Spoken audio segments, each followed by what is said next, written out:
It seems it wasn't all that long ago that I had a chance to reach out and share some thoughts with you about where our students are and where the school is during this year.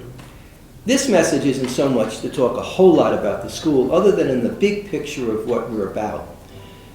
And it's more to just take some time as we begin this holy season of Lent to pause and to share with you some of our thoughts and reflections on what we're about as a school community, and I think as the larger Loughlin family of graduates of St. Augustine, Bishop McDonald, and Loughlin.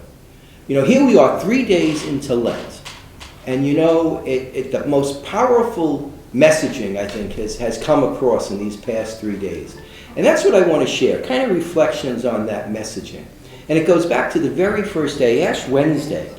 You know, we have a reading, it's the second reading in Ash Wednesday that comes from 2 Corinthians. And there's a great line, I think, in that reading. And it says, "Behold, now is a very acceptable time. Behold, now is the day of salvation." And you know, the operative word in those two phrases is now. Now is the time. You know, so as we approach Lent, what we're going to be trying to work with kids on is the realization that don't put off doing something that really you could do now. You know, do you harbor some ill will towards a friend? Do something now to repair it. Is there a breach in your family? Are you feeling angry? Are things bothering you? Use the time now to make it better. You know, even in terms of schoolwork, are you lagging behind? Are you dragging? Use the time now to do something about it. And that's the operative phrase here. Now is the time. And imagine the last part of that phrase, now is the time of salvation. Not some future date, but now. So we'll be working with our students to get a sense of that. And hopefully that will motivate them to do something to make things better, to heal that which is broken. And on the second day of Advent, we come across something that's one of my favorites. You know, it goes back to when I was a kid. When I was a kid, and my brother was graduating from Our Lady of Sorrows Grammar School in Corona, Queens, one of the good sisters wrote in his graduation book a quote from Luke's Gospel. And it's one that has stayed with me for a very long time. And it's this: what does it profit a person to gain the whole world and lose their soul? What does it profit a person to gain the whole world and lose their soul? That is the question, isn't it? And that's the question we help young people grapple with. Because at the heart of that question is really, what are our priorities? Do we put first things first?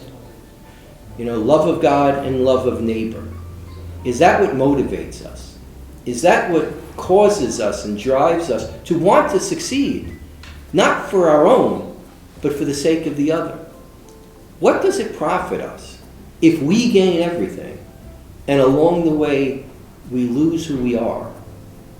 So we're going to be dealing with young people during this Advent season, grappling with that question. And then the other thing that strikes me, in the third day of Advent, today, we have another reading from Isaiah, you know, and for me, this goes back to something we talked about not that long ago in Advent.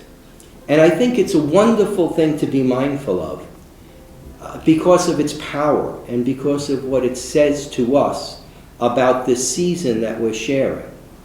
And it's this: this, rather, is the fasting that I wish, releasing those bound unjustly, untying the thongs of the yoke, setting free the oppressed, breaking every yoke, sharing your bread with the hungry, sheltering the oppressed and the homeless, clothing the naked when you see them, and not turning your back on your own.